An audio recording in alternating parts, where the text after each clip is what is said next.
The main Hold on, coastline I in late got you. October was a jagged I'm ready, don't masterpiece let of go. slate and salt, a place where the North Atlantic spent its eternal fury against unyielding granite.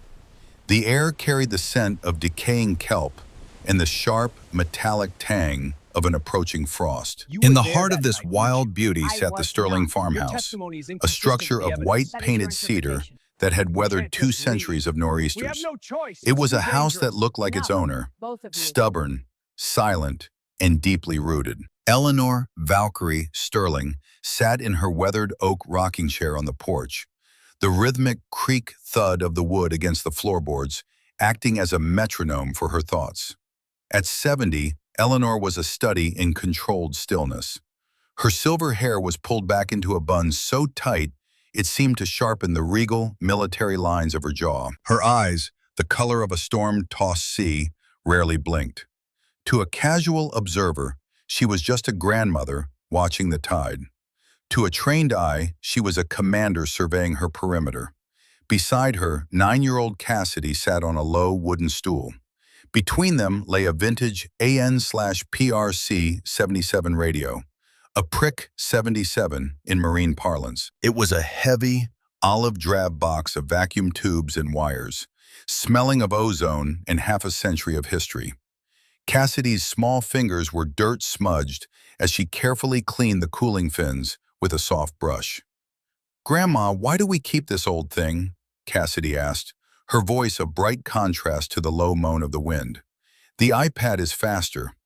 Eleanor stopped her chair. She reached out, her hand, scarred by old burns and etched with the faint blue of veins, resting gently on the radio's casing. "The iPad is a toy, Cass. It relies on satellites that can be blinded and towers that can be toppled.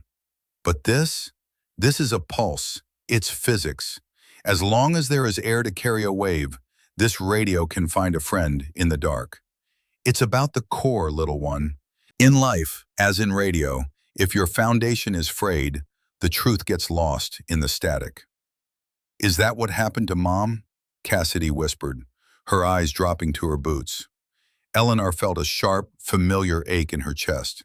Sarah, her only daughter, had been the bridge between Eleanor's world of shadows and the bright world of the living. Since Sarah's passing a year ago, that bridge had collapsed, leaving Eleanor alone to guard Cassidy against the encroaching greed of the girl's father. "Your mother knew the frequency, Cass. She just ran out of power." The peace of the afternoon was shattered by the intrusive, metallic growl of a high-performance engine. A black Mercedes-Benz SUV crested the hill, its polished chrome glinting like a bared tooth in the autumn sun. It tore through the gravel driveway, trailing a cloud of dust that settled like a shroud over Eleanor's meticulously kept flower beds. Gregory Vance stepped out. He was a man of sharp creases and soft hands, wearing a suit that cost more than Eleanor's annual pension. He didn't look at his daughter.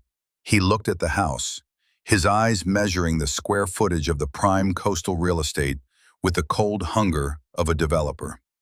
Behind him followed Pierce Montgomery, a litigator with a reputation for cleaning up inconvenient families.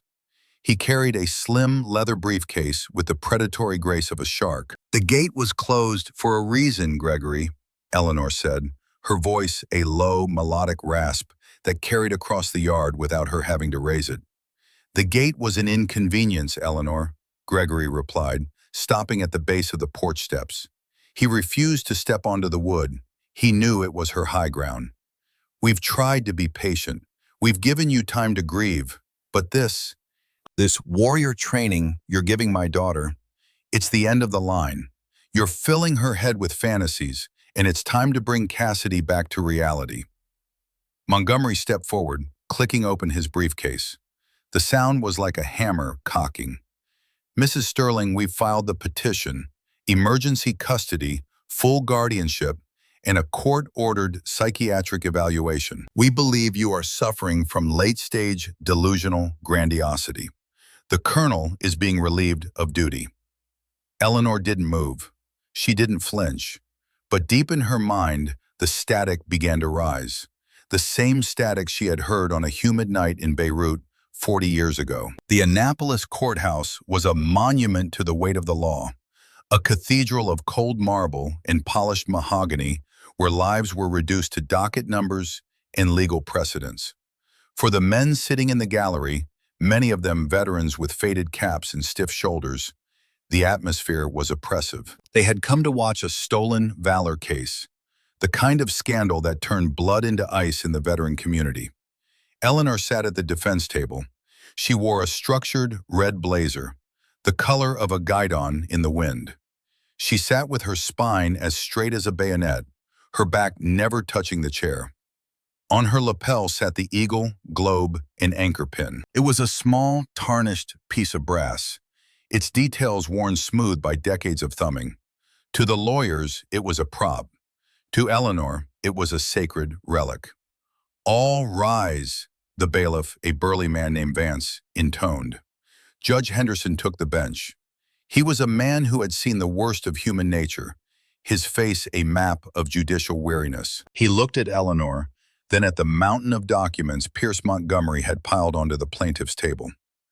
"Your Honor," Montgomery began, his voice projecting with practiced theatrical ease, "this is a tragic case, a case of a family trying to protect a child from the deteriorating mind of a woman who has manufactured a heroic past to mask a mundane, perhaps even disappointing, reality." He paced the floor between the tables, his polished shoes clicking on the marble like a countdown.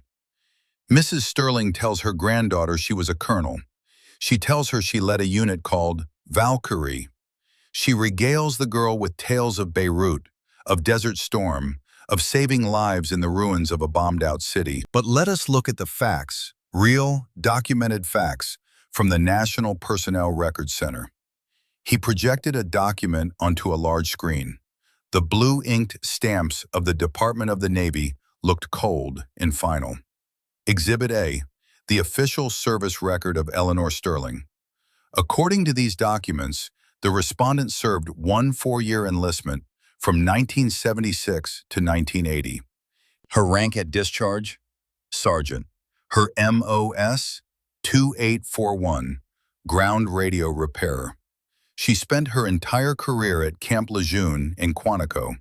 She was a technician, Your Honor. She fixed broken walkie-talkies in an air-conditioned office. She never deployed overseas. She never saw combat. The Colonel, Eleanor Sterling, does not exist. She is a fraud. A murmur rippled through the gallery. The veterans in the back shifted uncomfortably. They looked at Eleanor with sudden, sharp suspicion. In their world, claiming a rank you didn't earn was a betrayal of the highest order. "But it goes deeper," Montgomery continued, his voice dropping to a conspiratorial hiss. "She has filled the child's head with Project Valkyrie, a fictional Black Ops program. She has taught Cassidy to live in a state of constant, paranoid war. She tells her the enemy is everywhere. She teaches her to navigate by the stars because she claims the satellites will fall. This isn't grandmotherly storytelling. This is a fracturing mind. This is dangerous." Eleanor felt the courtroom begin to fade. The cold marble was replaced by the suffocating heat of the Mediterranean. Beirut, October 1983, 0622 hours. She was 27 then.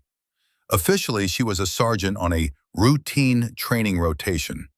In reality, she was the lead signal analyst for a pilot program that didn't appear on any organizational chart. They were the ear of the Corps, women trained to intercept and decrypt high-level Syrian and militia radio traffic. Then came the blast. A 19-ton truck, packed with 12,000 pounds of TNT, had driven into the heart of the Marine barracks. The sound was so loud it had ceased to be noise and became a physical entity, a wall of pressure that flattened everything in its path. Eleanor had been in a radio shack 3 blocks away. The shock wave had thrown her against a wall, shattering her left knee and burying her under a rain of glass and heavy equipment. When she crawled out, the world was gray, everything covered in a thick layer of pulverized concrete. The 4-story barracks building was gone. In its place was a smoking crater and a mountain of rubble. She hadn't waited for medical help. She had found a portable radio, a battered PRC-77, and she had spent the next 12 hours in the dust. Because she was the only one who knew the Valkyrie encryption codes, she became the only link between the rescue teams on the ground and the offshore fleet. She had coordinated the medevacs. She had directed the perimeter fire. She had been the voice of God in a city that had become hell. When the suits from Washington arrived 48 hours later, they didn't give her a medal. They gave her a non-disclosure agreement. They told her that a woman in a combat zone was a political disaster they couldn't afford. They told her that Project Valkyrie was being scrubbed for the sake of national security. "You were never there, Sergeant," they had told her as they confiscated her logs. "You were in North Carolina fixing radios. If you ever speak of this, you will lose your pension, your rank, and your freedom. Do you understand?" She had looked at the bodies of the 241 servicemen being loaded into planes, and she had nodded. She had traded her glory for their secrets. "Mrs. Sterling?" Judge Henderson's voice snapped the tether to the past.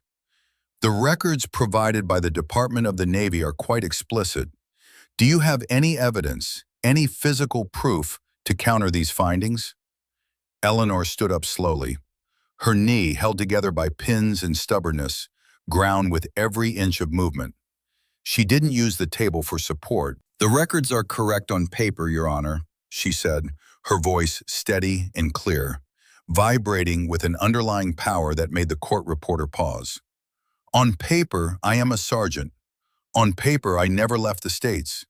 Because the men who wrote those papers needed me to be a ghost.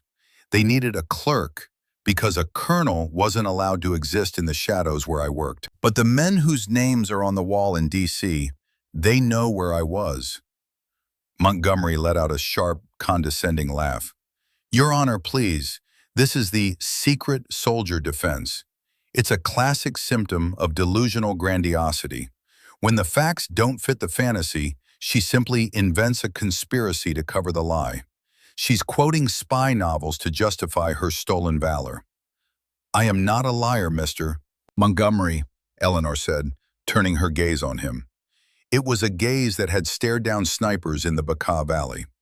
Montgomery actually took an involuntary step back. "I am a Marine, and a Marine never leaves a post.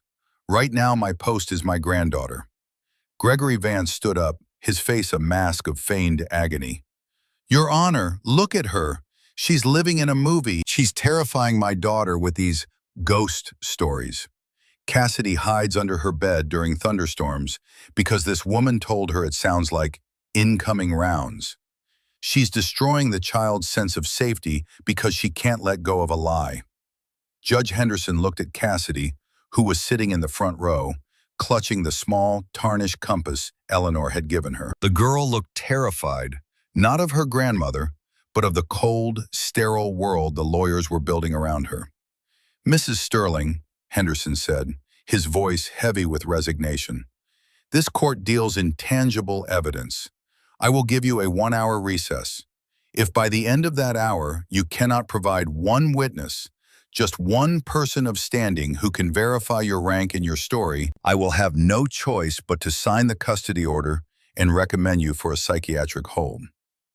As the room began to empty, Gregory and Montgomery shared a quiet, triumphant smirk. They had won. They had used the government's own bureaucracy to erase a hero. Eleanor sat alone on a bench in the hallway. The fluorescent lights overhead flickered with a rhythmic hum that felt like a headache. She felt every one of her 70 years. She had protected the Corps' secrets for 40 years, and in return, the Corps had made her invisible. Officer Vance, the bailiff, walked by. He stopped at the water fountain, then looked back at Eleanor. He was a man of 65, a retired Navy master-at-arms. He had spent the morning watching Eleanor's eyes. He knew that look. He had seen it in the eyes of the old chiefs at Pearl Harbor. It wasn't the look of a liar. It was the look of a warrior who had been told her war didn't exist. He looked at the EGA pin on her lapel. He saw the way she sat, back straight, eyes scanning the exits, hands relaxed, but ready. Vance pulled a secure cell phone from his belt. He walked into a stairwell and dialed a number he hadn't used in 15 years. A direct line to the office of the commandant at the Navy Yard. "Yeah, this is Vance, Annapolis Courthouse. Listen, I've got a Valkyrie on the stand. No, I'm dead serious. A 2841 who knows the Beirut frequencies. The lawyers are gutting her. They're calling her a fraud. Someone needs to get down here and tell this judge who he's talking to." There was a long pause on the other end of the line. Vance's face went pale. "She's the one?" he whispered. "The real Valkyrie? The ghost from '83? He hung up the phone and looked through the glass slit in the courtroom door. Eleanor was sitting alone, her red blazer a bright spot in the gloom. "Hang on, Colonel," Vance muttered. "The cavalry is coming, and they're bringing the thunder." The hour was almost up. The courtroom was full again, the tension thick enough to choke the life out of the room. Gregory was already on his phone, talking to a real estate agent about subdividing the Sterling acreage. Montgomery was reviewing the final custody order, a predatory grin on his face. "All rise," Vance shouted, his voice cracking like a whip. Judge Henderson returned to the bench. "Mrs. Sterling, the hour is up. Do you have a witness? Any documentation?" Eleanor stood. Her hands were empty. Her heart was heavy, but her eyes were clear. "I have no witness who is allowed to speak, Your Honor. And the documents, they were never meant to be found by a clerk. My truth is written in the lives of the men I brought home. If that isn't enough, then there is no justice in this room." "Then I have no choice," Henderson said, picking up his pen. "In the matter of Cassidy Vance, I find that..." The sound began as a distant, rhythmic vibration. It wasn't the wind. It was the synchronized, heavy strike of boat din on marble. Thud, thud, thud. The double doors at the back of the courtroom didn't just open. They were thrown wide with such force they banged against the stoppers, the sound echoing like a gunshot. The light from the hallway flooded in, silhouetting three figures in immaculate dress blue alphas. The high collars, the white covers, the red blood stripes running down their legs. In the lead was a man whose chest was a riot of colorful ribbons. 3 silver stars gleamed on each shoulder. A lieutenant general. The courtroom went dead silent. Gregory's phone slipped from his hand, clattering to the floor. Montgomery froze, his mouth half open. The general didn't look at the judge. He marched down the center aisle, his eyes locked on Eleanor Sterling. He stopped exactly 3 paces from her. His back went rigid. His heels clicked together with a sound that signaled the end of a world. He brought his hand up in a salute so sharp, so perfect, it was a work of art. "Colonel Sterling," the general's voice boomed, a sound that had led thousands into the fire. "The commandant sends his regrets for the delay. The blue file has been unsealed by order of the Secretary of Defense. Your commission is restored to the public record. It is a damn honor to see you again, ma'am." Eleanor felt a single tear escape, tracing a path through the wrinkles on her cheek. She didn't wipe it away. She stood tall, her spine popping as she found her old strength. She returned the salute. "The signal is clear, General," she whispered. The general turned toward the bench. He looked at Judge Henderson, then at the white-faced Montgomery. "Your Honor," the general said, his voice dropping to a low, dangerous growl. "This woman isn't just a Marine. She is the reason my battalion made it out of the ruins of Beirut. She is a legend that was buried for the sake of politics. And if this court continues to question her fitness, God help you, because the Marine Corps will not." The gavel didn't fall. It didn't need to. The silence of the room was the final judgment. The Valkyrie had returned. The echo of Lieutenant General Marcus Thorne's voice was still vibrating in the cold air of courtroom 3B when the initial shock began to transform into a chaotic energy. For Eleanor Sterling, the moment felt surreal, as if a ghost she had spent 40 years burying had suddenly climbed out of the grave and assumed the form of a 3-star general. The silence that followed Thorne's declaration was not empty. It was heavy with the weight of shattered lies. Pierce Montgomery was the first to find his voice, though it was several octaves higher than it had been minutes ago. Your Honor, this is highly irregular. This is a family court proceeding, not a military parade. We have official, certified records from the National Personnel Records Center. You cannot simply allow a group of officers to storm a courtroom and override federal documentation with theater. General Thorne didn't even turn his head.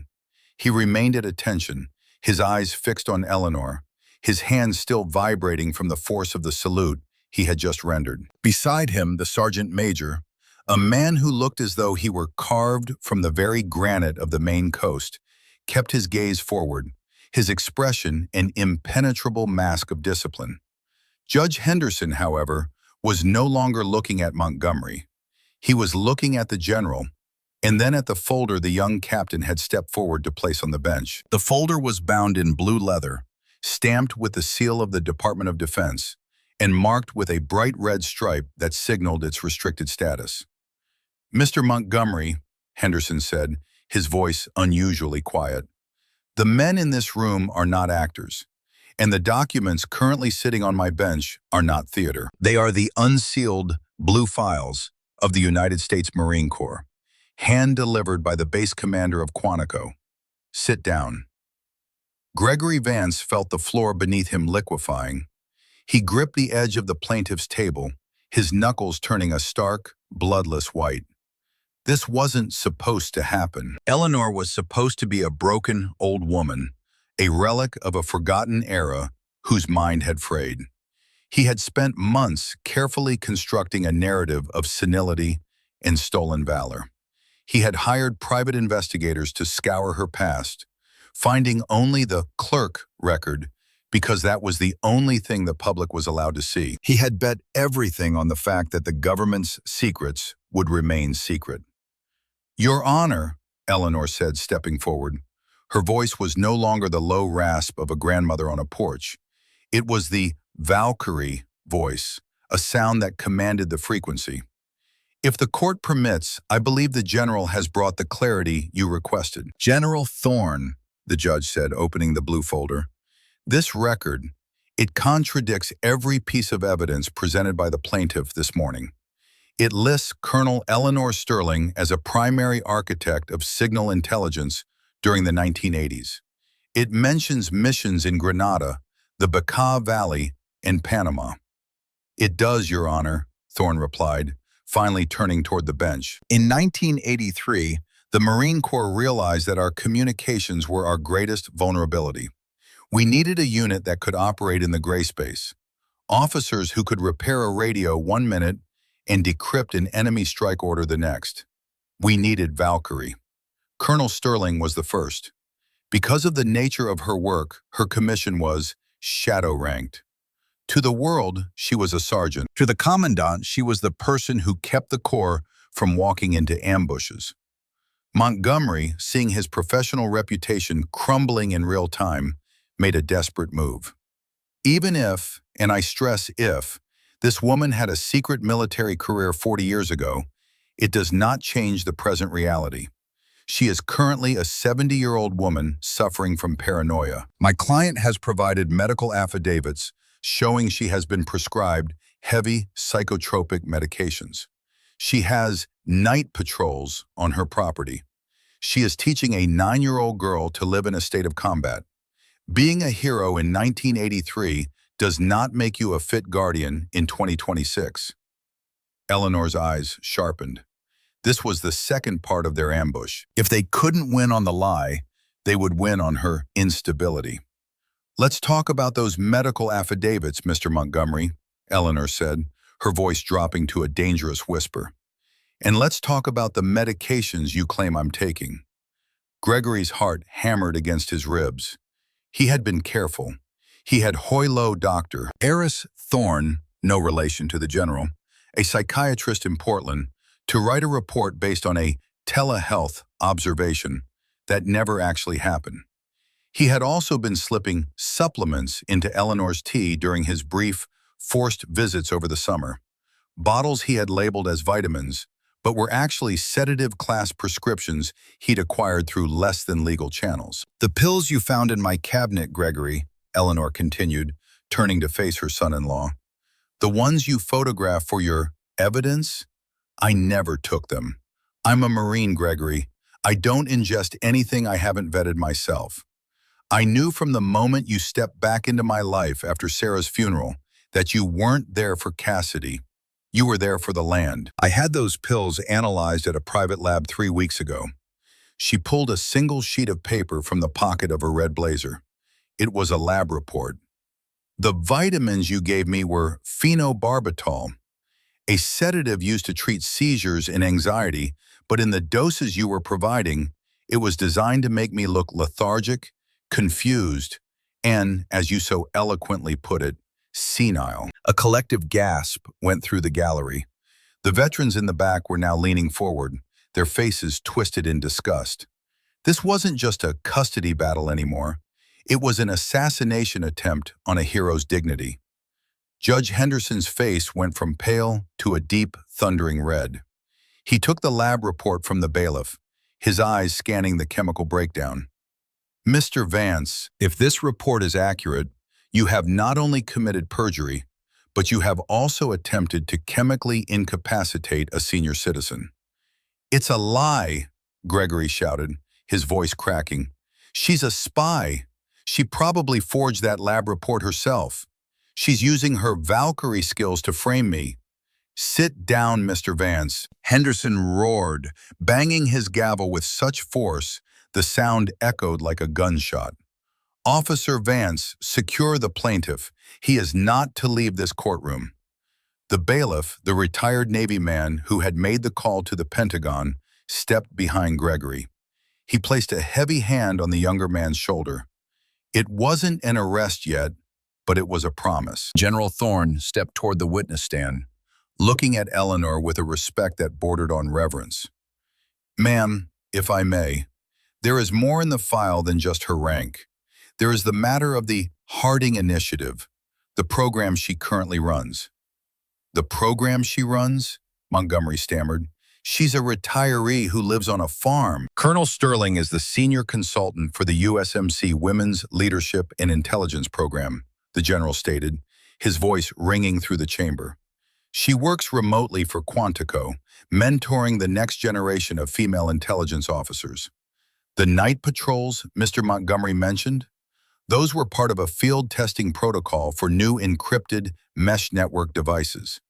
Colonel Sterling wasn't patrolling out of paranoia. She was working for the United States government." The courtroom felt like it was spinning.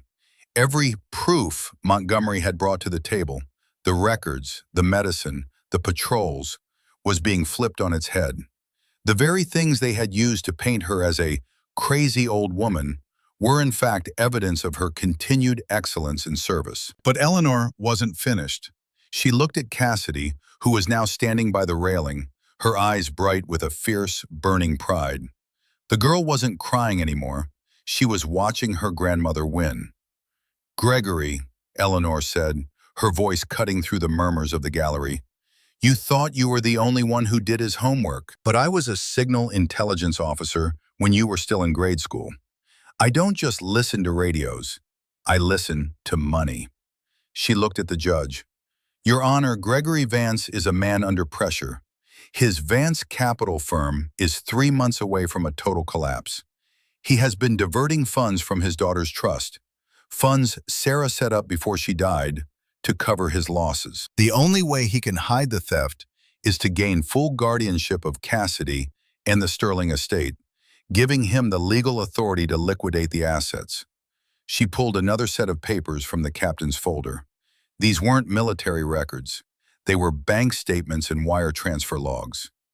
Gregory didn't want Cassidy. He wanted the 300 acres of prime coastal Maine real estate that has been in my family for 2 centuries. He wanted to sell it to a resort developer he's been in secret negotiations with for months. I have the emails.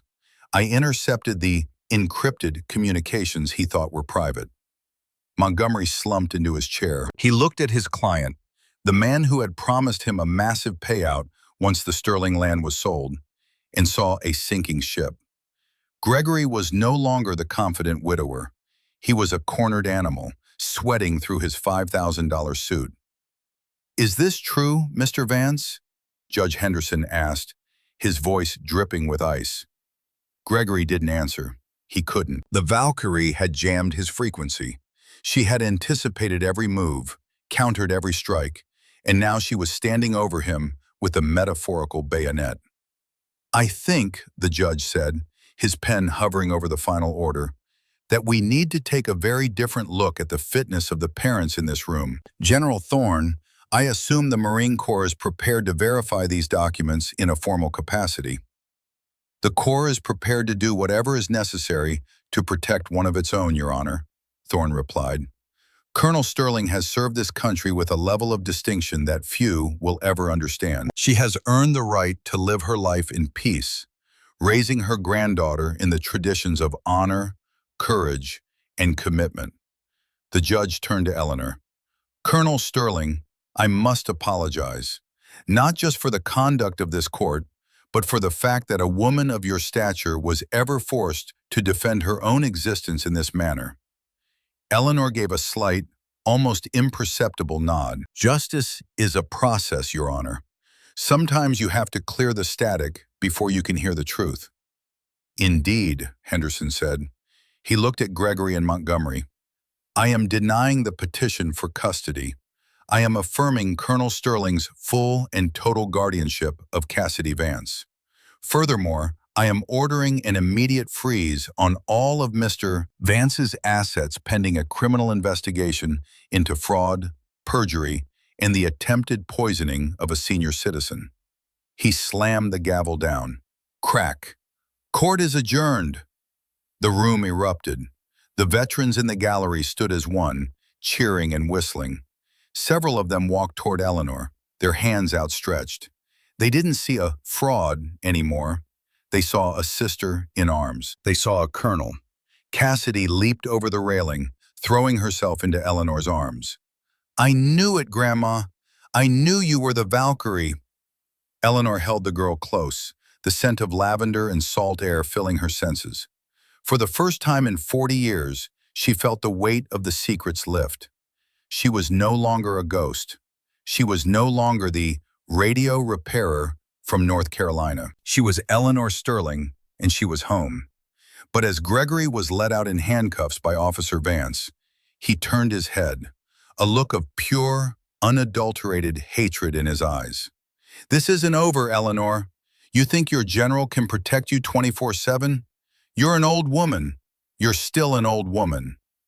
Eleanor didn't flinch. She just looked at him with the same cold, tactical gaze she had used in '83. "Old age isn't a weakness, Gregory. It's a trophy for surviving everything you couldn't." General Thorne walked over, his white cover tucked under his arm. "Ma'am, we have a transport waiting.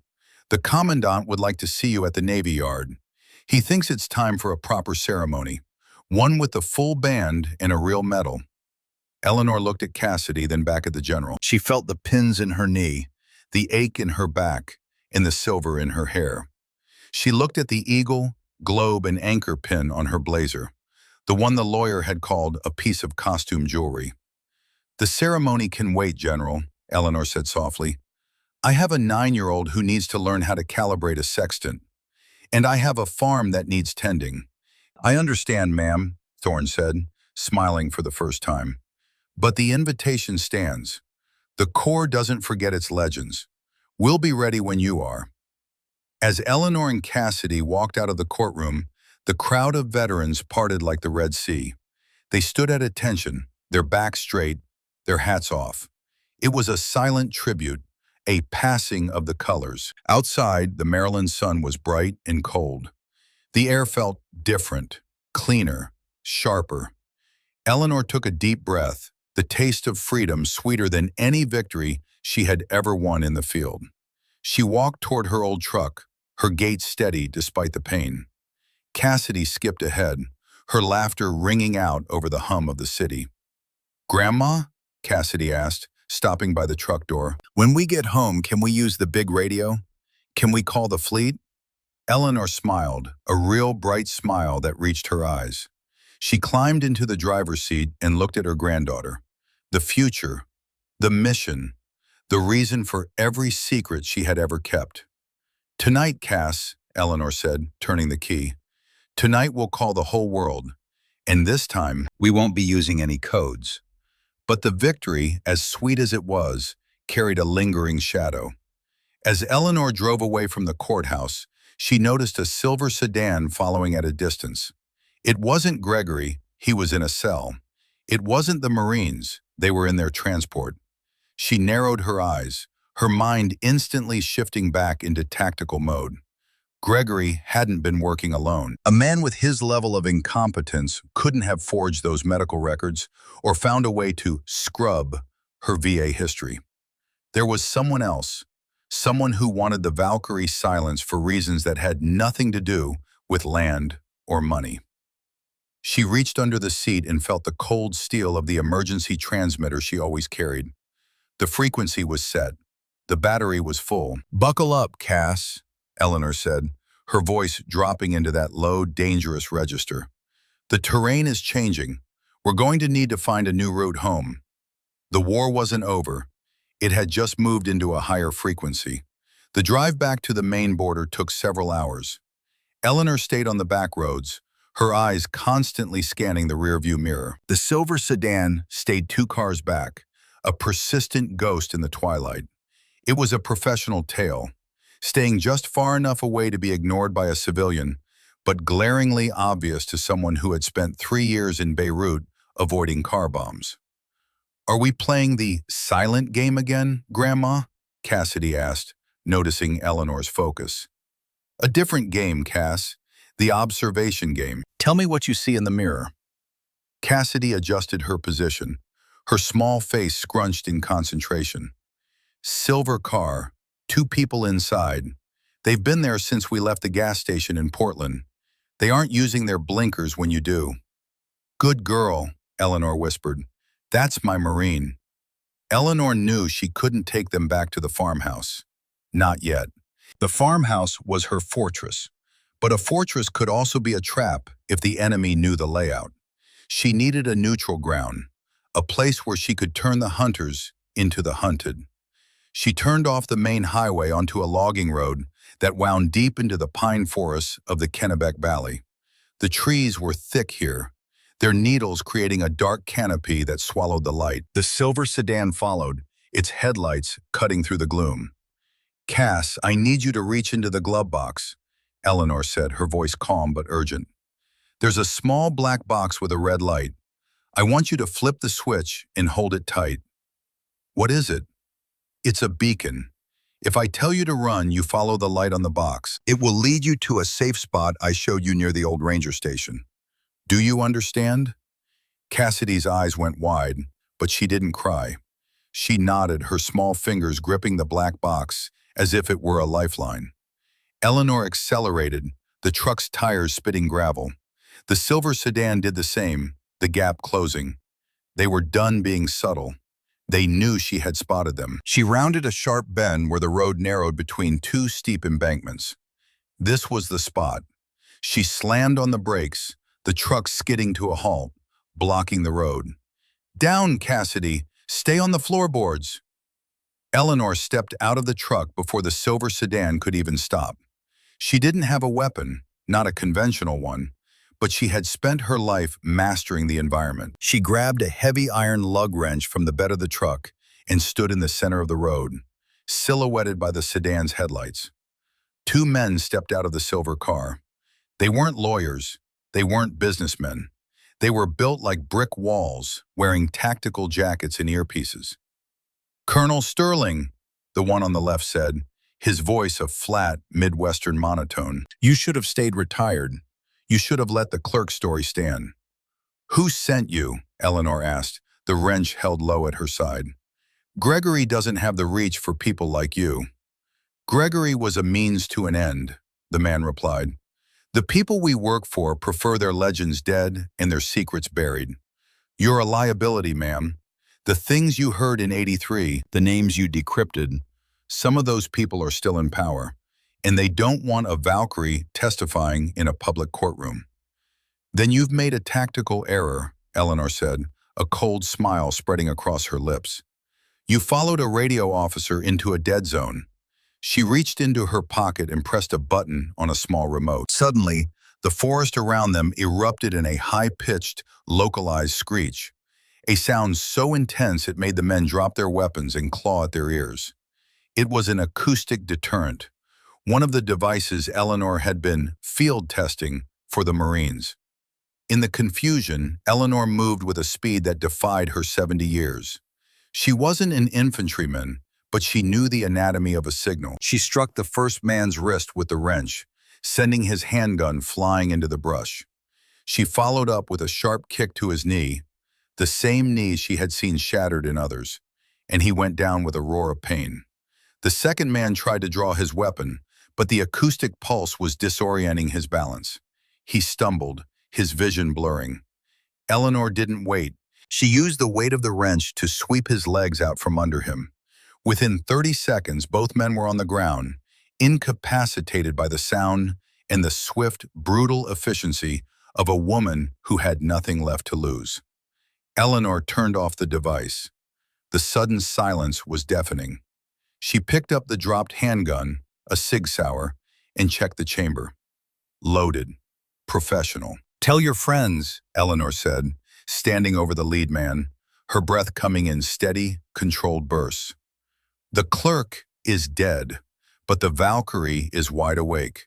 If anyone else comes near my granddaughter, I won't use the sound. I'll use the lead. She walked back to the truck and climbed in. Cassidy was looking up from the floorboards, her eyes full of wonder. Are they gone, Grandma? They're learning a lesson, Cass, Eleanor said, shifting the truck into gear. A lesson about intelligence.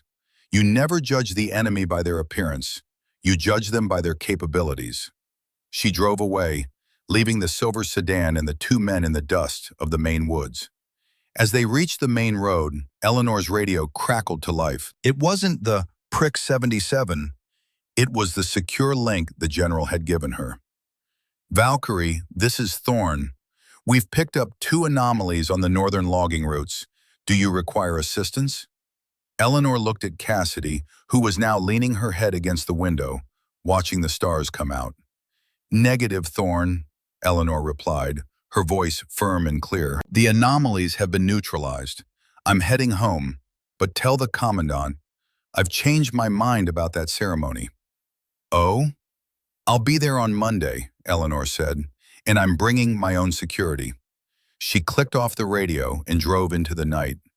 The shadows were still there, but for the first time in 40 years, Eleanor Sterling wasn't hiding from them.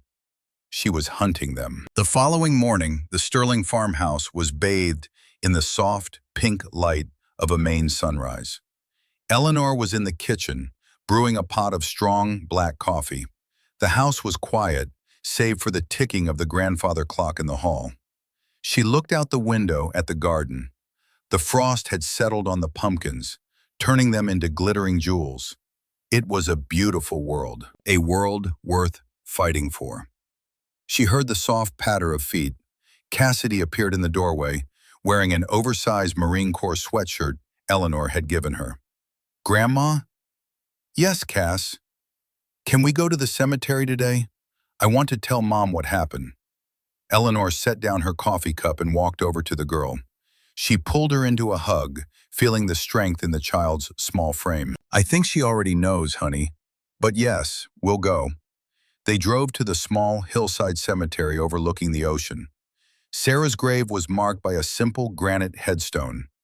Eleanor knelt down and cleared away the fallen leaves. We won, Sarah, Eleanor whispered, her voice thick with emotion. She's safe. And the truth is out. As they stood to leave, a black sedan, this one with government plates, pulled up to the gate. A young female captain stepped out, the same one who had been with General Thorne. Colonel Sterling? Yes, Captain. The general sent me. We've recovered the server Gregory was using to hide the funds.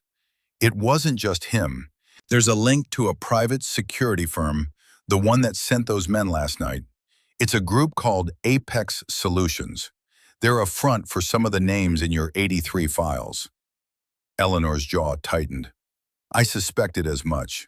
They're cleaning house. The general wants to offer you a permanent security detail at the farm, ma'am, and a direct line to the NSA's cyber threat unit. Eleanor looked at the farmhouse, then at Cassidy, who was watching a seagull circle overhead. Tell the general I'll take the line, Eleanor said, but tell him to keep the security detail. I've lived on this land for 70 years. I know every rock, every tree, and every shadow. If Apex comes back, they won't be dealing with a clerk. They'll be dealing with the terrain. The captain smiled and snapped a salute. Yes, ma'am. We'll see you Monday at the yard. As the captain drove away, Cassidy looked at Eleanor. Grandma, what's a Valkyrie exactly? I know it's a name, but what does it mean? Eleanor took the girl's hand and began to walk back toward the truck. In the old stories, Cass, the Valkyries were the ones who chose who lived and who died on the battlefield. They were the ones who brought the heroes home. So you were a chooser? I was a voice, Eleanor said, looking out at the vast blue expanse of the Atlantic. A voice that reached through the fire to find the people who were lost. And as long as I have breath in my lungs, that's exactly what I'll be. The wind picked up, carrying the scent of salt and the promise of a long, cold winter. But Eleanor Sterling didn't feel the chill. She felt the fire, the same fire that had burned in the ruins of Beirut, the same fire that had led her through the halls of justice, and the same fire that would protect her granddaughter until the end of time. She was the Valkyrie, and the signal was louder than ever. Monday morning at the Washington Navy Yard was a study in tradition and power. The air was crisp, the sun reflecting off the polished brass of the cannons and the white stone of the monuments. Eleanor stood in the center of the parade ground. She was no longer in her red blazer. She was in her dress blue alphas, the uniform she had earned, the uniform she had been told she could never wear in public again. The silver eagles of a colonel gleamed on her shoulders. The bronze star with a combat V was pinned to her chest, right next to the Legion of Merit. Beside her stood Cassidy, wearing a navy blue dress and a look of absolute, unshakable pride. The Marine Corps band began to play the Marines' hymn. The sound was a tidal wave of brass and drums, a sound that made Eleanor's heart swell until it felt like it would burst. General Thorne stepped forward, the commandant of the Marine Corps beside him. The commandant was a man who had seen 4 decades of service, a man who didn't impress easily. But as he looked at Eleanor, his eyes were full of a profound, humble respect. Colonel Eleanor Sterling, the commandant said, his voice carrying across the silent parade ground. For 40 years, you served this corps in the shadows. You accepted the silence. You accepted the erasure of your identity. You did it to protect the mission, and you did it to protect your country. Today, the shadows are gone. He stepped forward and handed her a folded American flag, the same one that had flown over the Capitol that morning. You are no longer a ghost, Colonel. You are a beacon. And as long as there is a Marine Corps, your name will be remembered. Semper Fidelis. Eleanor took the flag, her hands steady. She looked out at the rows of Marines standing at attention. She saw the young women in the ranks, the ones who would follow in her footsteps, the ones who would never have to be clerks to be heroes. She looked at Cassidy. Do you hear that, Cass? Eleanor whispered. The music, Grandma? No, Eleanor said, a tear finally falling. The truth. It's the loudest signal in the world. As the ceremony ended and the crowds began to disperse, a small group of older men approached. They were wearing VFW hats and windbreakers with the names of forgotten units. One of them, a man with a prosthetic leg and a Beirut veteran patch, stopped in front of her. He didn't say a word. He just stood there for a long time, his eyes searching hers. Valkyrie? He finally asked, his voice trembling. I'm here, Corporal, Eleanor said, recognizing the voice, the same voice she had talked through the ruins 43 years ago. I'm right here. The man began to cry, and Eleanor pulled him into a hug. The mission was finally, truly, over. The heroes were home. Back at the farmhouse, the Prick 77 sat on the porch table. The sun was setting, casting long golden shadows across the garden. Eleanor and Cassidy sat together, watching the fireflies begin their nightly dance. The world was quiet. The static was gone. "Grandma." "Yes, Cass?" "Can we turn it on? Just for a minute?" Eleanor smiled. She reached over and flipped the heavy toggle switch. The radio hummed to life, a low, comforting vibration of vacuum tubes in history. She turned the dial, moving past the white noise, searching for a clear channel. Suddenly, a voice came through the speaker. It was faint, distorted by distance, but unmistakable. "Valkyrie, this is the fleet. We hear you loud and clear. Welcome home." Eleanor looked at the radio, then at her granddaughter, then at the stars. "Did you hear that, Grandma? They said, 'Welcome home.'" "I heard it, Cass," Eleanor said, her voice full of peace. "I heard it." She reached over and turned the dial one last time, finding the perfect frequency. The signal was strong. The connection was unbreakable. The Valkyrie was no longer a ghost. She was the signal, and the signal was eternal. As the credits roll on the screen of memory, the image of the old farmhouse fades into a single, glowing light on a map of honor, a map of courage, and a map of a woman who proved that the truth, like a Marine, never quits. Gregory Vance would spend the rest of his life behind bars, a victim of his own greed. Pierce Montgomery would lose his license to practice law, his reputation as a litigator replaced by the reality of a fraud. But Eleanor Sterling would stay on her farm. She would teach Cassidy how to read the stars, how to build a radio, and how to stand up to anyone who told her she was just a girl. Because in the Sterling family, there was no such thing as just. There was only the core, there was only the truth, and there was only the Valkyrie. Semper Fi. The transition from the sterile, deceptive calm of the courtroom to the cold reality of the battlefield happened in a heartbeat. As the bailiff, Officer Vance, led a snarling, defeated Gregory out in handcuffs, the heavy mahogany doors of the chamber didn't just close. They sealed a chapter of lies. But for Eleanor Sterling, the victory felt incomplete. Her tactical mind, honed in the shadows of the Bekaa Valley, was already processing the anomalies. Gregory was a desperate man, a failing investor with a Rolex and a mountain of debt, but he lacked the surgical precision required to scrub a colonel's service record from the federal mainframe. He was a foot soldier, not the general. Eleanor stood in the center of the now quiet courtroom, the crimson of her blazer clashing with the somber gray of the marble. General Thorne remained by her side, his presence a fortress of starch and brass. Cassidy was still clutching Eleanor's hand, her small fingers trembling not with fear, but with the aftershocks of adrenaline. "General," Eleanor said, her voice dropping into that low, resonant frequency that signaled a change in mission status. Gregory didn't act alone. A man who can't manage his own hedge fund doesn't have the clearance to trigger a red file lockout at the National Archives. Thorne nodded, his jaw set. "We reached the same conclusion, ma'am. While you were on the stand, my S2 section traced the digital footprint of the document Montgomery presented.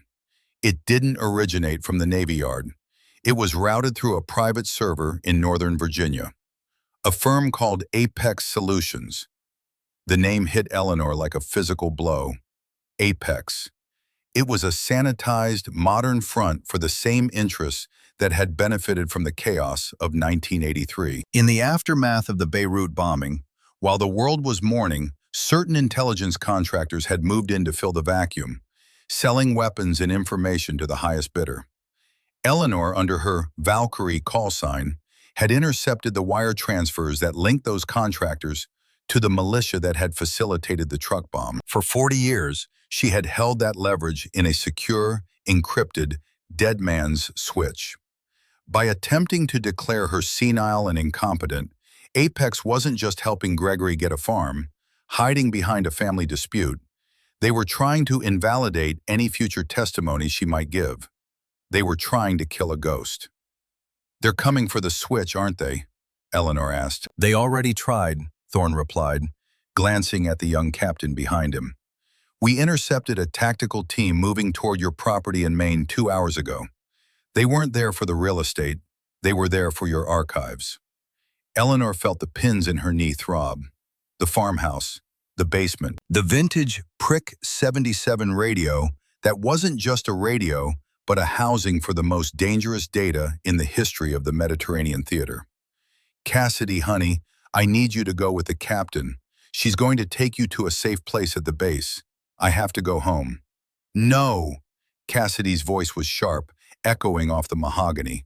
"You said we never leave anyone behind, Grandma." "You said—" Thorne hesitated, the conflict between regulations and reality playing out on his face.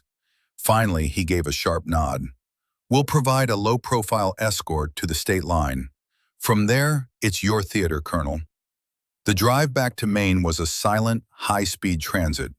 2 unmarked black Suburbans trailed Eleanor's old truck, maintaining a tactical gap. Inside the cabin, Eleanor handed Cassidy a pair of ruggedized headphones.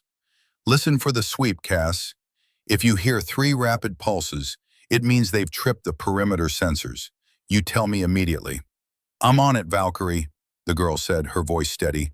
She looked like a child, but she was operating like a radio man. As they crossed the Piscataqua River Bridge into Maine, the sun began to dip below the horizon, painting the Atlantic in shades of bruised purple and cold gold. Eleanor signaled the escort to peel off. From here on, the salt marshes and the dense pine forests were her allies. She drove with the lights off for the last 3 miles, navigating by the familiar silhouette of the trees against the twilight. The farmhouse sat in total darkness. To a casual observer, it looked abandoned. To Eleanor, it looked like an ambush waiting to happen. She pulled the truck into the barn, her hand already reaching for the concealed compartment beneath the floorboards. She didn't. Eleanor. 2 more were moving through the high grass of the north pasture. They were moving with professional discipline, staggered column, low profiles. They were armed with suppressed submachine guns and wearing night vision goggles. They expected an old woman. "You failed your intelligence check, boys," Eleanor whispered to the empty air.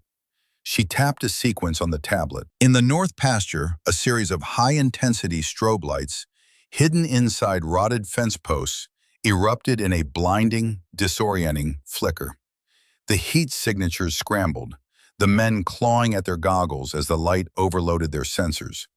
Simultaneously, Eleanor activated the acoustic deterrence she had field-tested for the Corps. A low before twip. "We don't," she moved. They retreated toward the woods, but they didn't know that General Thorne's quick reaction force had been circling the perimeter for the last 20 minutes, waiting for Eleanor to flush the rats. Blue and red lights suddenly flooded the tree line. The low-profile escort had returned with the full weight of the law and the Corps behind them. Eleanor stood on the porch, her breathing ragged, her red blazer torn at the shoulder. She watched as the men in tactical gear were rounded up and zip-tied. She didn't feel triumph. She felt a profound, exhausting sense of duty. "The sea is calm tonight," she whispered into the intercom. A moment later, the basement door creaked open. Cassidy emerged, her eyes searching the darkness until they found Eleanor. She ran across the porch and threw her arms around her grandmother's waist. "Did we win, Grandma?" "We held the frequency, Cass," Eleanor said, stroking the girl's hair. "We held the frequency." The aftermath was a whirlwind of federal investigations and military debriefings. The blue file had been unsealed, and once the lid was off, there was no putting the secrets back in. The links between Apex Solutions and the 1983 Beirut bombing became the lead story on every news network from D.C. to London. Gregory Vance, in a desperate bid for a plea deal, turned over state's evidence against the directors of Apex, revealing a decades-long conspiracy of fraud, money laundering, and the systematic silencing of female veterans who knew too much. Pierce Montgomery, the arrogant litigator who had mocked Eleanor's tarnished pin, was found to have been on the Apex payroll for years. He was disbarred and indicted for racketeering within a week. The stolen valor he had tried to pin on Eleanor became his own legacy, the man who tried to steal a hero's honor and ended up losing his own. But for Eleanor, the real payoff didn't happen in a courtroom or on the news. It happened on a cold Monday morning at the Washington Navy Yard. The air was crisp, the sun reflecting off the polished brass of the ceremonial cannons. The Marine Corps band was lined up in their scarlet tunics, the sound of their instruments warming the chilled morning air.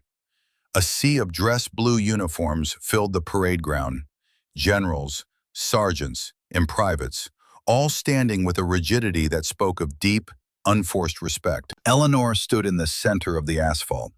She wasn't wearing her red blazer anymore. She was wearing her dress blue alphas.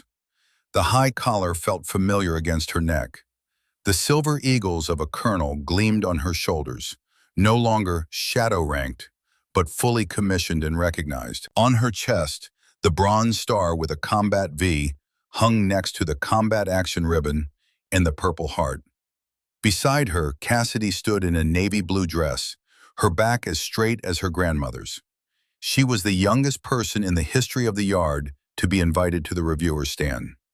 General Thorne stepped forward, the commandant of the Marine Corps by his side. The commandant, a man whose face was a map of every conflict since the late 70s, looked at Eleanor with an expression that bordered on awe. "Colonel Eleanor Sterling," the commandant said, his voice carrying across the silent parade ground, amplified by the speakers but powered by raw emotion. "For 40 years you were asked to be a ghost. You were asked to accept the title of clerk while you performed the duties of a commander. You carry the secrets of this corps in a heart that never faltered. You were mocked by those who mistake quiet dignity for weakness and gray hair for senility." He paused, looking out at the rows of young female Marines in the audience. The women who were now pilots, infantry officers, and intelligence specialists. You were the first Valkyrie. You broke the doors down so these women wouldn't have to be ghosts. Today, the United States Marine Corps officially restores your rank, your honors, and your place in our history books. You are no longer hidden, Colonel. You are the light we follow. The band erupted into the Marines' hymn. The sound was a tidal wave of pride, a vibration that Eleanor felt in her shattered knee, in her scarred arm, and in the very soul she had kept guarded for so long. As the colors passed, Eleanor raised her hand in a salute. It was the sharpest salute of her life, a gesture of respect to the men she had saved in Beirut, to the daughter she had lost, and to the granddaughter who now knew exactly who she was. As the ceremony concluded, a small group of older men approached the stand. They weren't in uniform, but they wore the hats of the VFW and the American Legion. One man, walking with a heavy limp and wearing a Beirut veteran jacket, stopped in front of Eleanor. He didn't speak at first. He just looked at the EGA pin on her lapel, the same worn, smooth pin that the lawyer had called costume jewelry. "I was at the radio in the basement of the embassy," the man said, his voice a cracked whisper. "I was 19. I was pinned under a support beam. I heard a voice on the handset, a woman's voice. She told me to keep breathing. She told me she was the Valkyrie and she was bringing me home. I never knew her name." Eleanor looked at him, her maritime gray eyes softening. She remembered the frequency. She remembered the fear in his voice. "I'm glad you stayed on the channel, Corporal." The man began to cry, and for the first time in 40 years, Eleanor Sterling allowed herself to do the same. She hugged him, a colonel and a corporal, two survivors of a forgotten fire, finally standing in the light. A week later, life at the Maine farmhouse began to find a new, truer rhythm. The Prick 77 was back on the porch, but it was no longer a secret. It was a monument. The state of Maine had officially designated the Sterling property as a historical landmark, the site of the first Valkyrie signal station.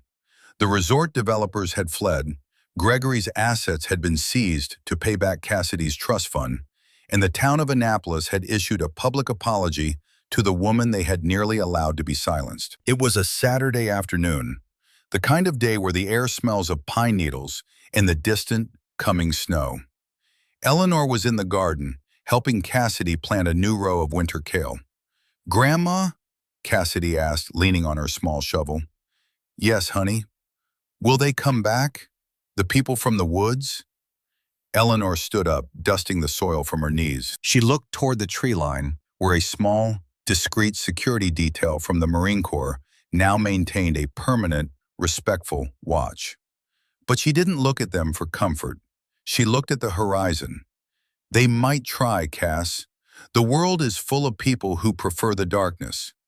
But we're not ghosts anymore.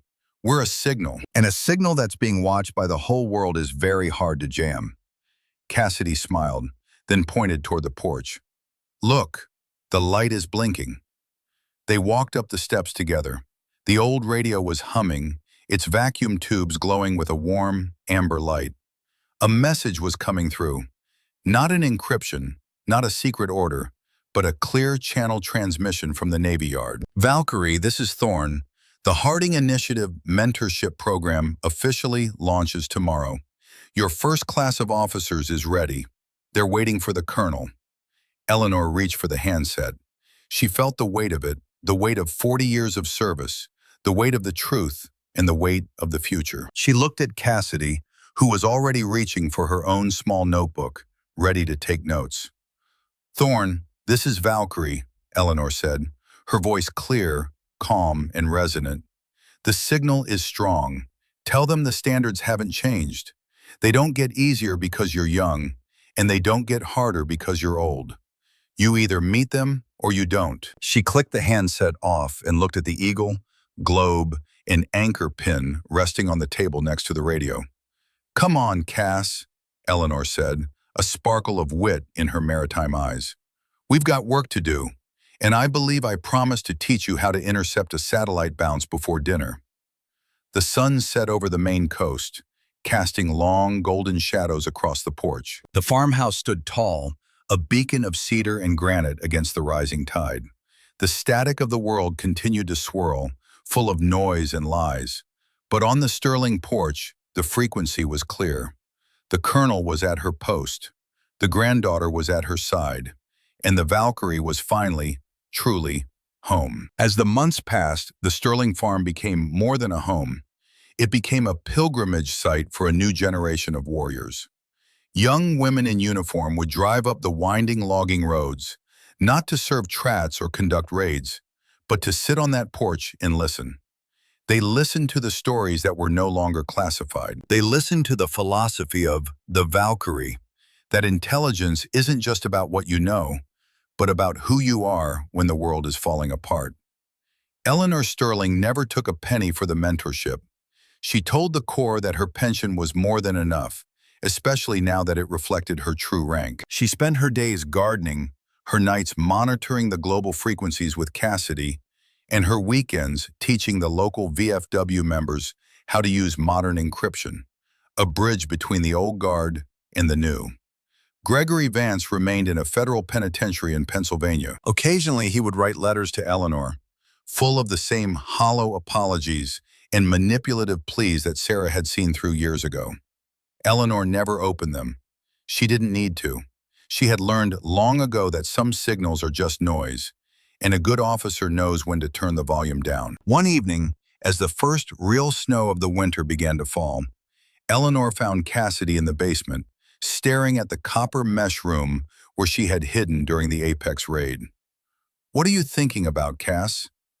"I was thinking about the well," the girl said, her voice quiet, "and the men in the woods. I used to be scared of the dark, Grandma, but now I think the dark should be scared of us." Eleanor knelt down, ignoring the protest of her knee. She looked at the girl who had become the center of her universe, the girl who had saved her as much as she had saved the girl. "The dark isn't something to be feared, Cassidy. It's just a place where the light hasn't reached yet. Our job, your job, is to be the light." She reached into her pocket and pulled out something she had been holding on to for a long time.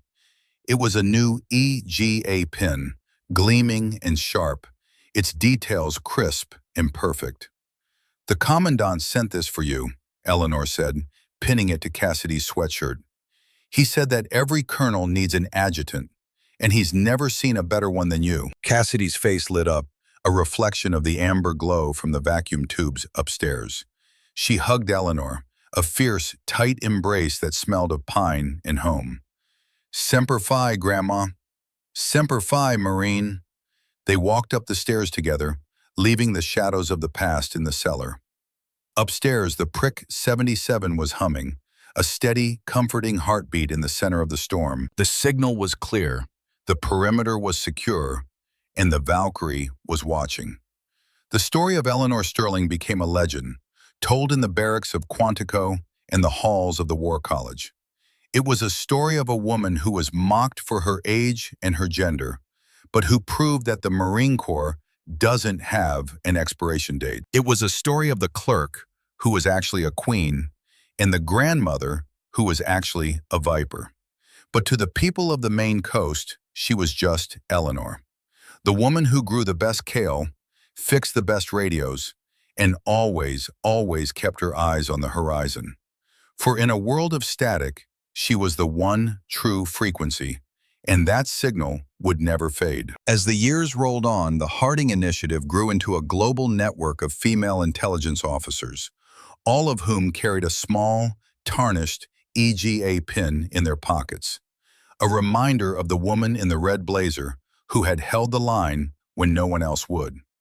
Eleanor watched Cassidy grow from a brave little girl into a brilliant young woman. When Cassidy finally left for the Naval Academy, Eleanor stood on the porch and watched the SUV drive away. She didn't feel lonely, she felt accomplished. She had passed the torch, and she knew the flame would never go out. She sat back in her rocking chair, the creak thud of familiar comfort. She looked at the Atlantic, the waves rolling in with an eternal, rhythmic power. She reached over and flipped the switch on the radio. "Valkyrie, this is the Academy. Adjutant reporting in. The signal is strong." Eleanor smiled, her maritime eyes full of light. "Roger that, Adjutant. Keep your eyes on the horizon. Out." She leaned back and closed her eyes, the sound of the ocean and the hum of the radio blending into a perfect, peaceful harmony. She had met the standards. She had held the post. And for the first time in 70 Nam, the Valkyrie was finally at rest. The farm remained, a sentinel on the cliffside. The radio remained, a voice in the dark. And the legend remained, a signal for all who struggle to be heard. For the truth, like the tide, can never be held back. And a Marine, like Eleanor Sterling, never truly retires. They just move to a higher frequency. On a quiet night in 2045, a young female lieutenant sat in a high-tech listening post in a place she wasn't supposed to be. The world was in chaos, the satellites were down, and the enemy was closing in. She felt the cold grip of fear tightening in her chest. Then she remembered the story. She remembered the woman in the red blazer. She reached for an old, analog handset, a relic she had found in the archives. She tuned the dial to a frequency that wasn't on the digital map, 34.90 megahertz. "This is Lieutenant Miller," she whispered into the static. "Does anyone hear me? I'm looking for the Valkyrie." For a long moment, there was nothing but noise. Then through the crackle of the atmosphere, a voice came through, low, resonant, and full of an ancient, unshakable strength. "I hear you, Lieutenant. The sea is calm tonight. Now tell me your terrain." The lieutenant smiled, the fear vanishing as the signal took hold. The ghost was still there, the legend was still watching, and the Valkyrie was still bringing them home. Semper Fidelis, always faithful. To the end of the world and the last clear signal.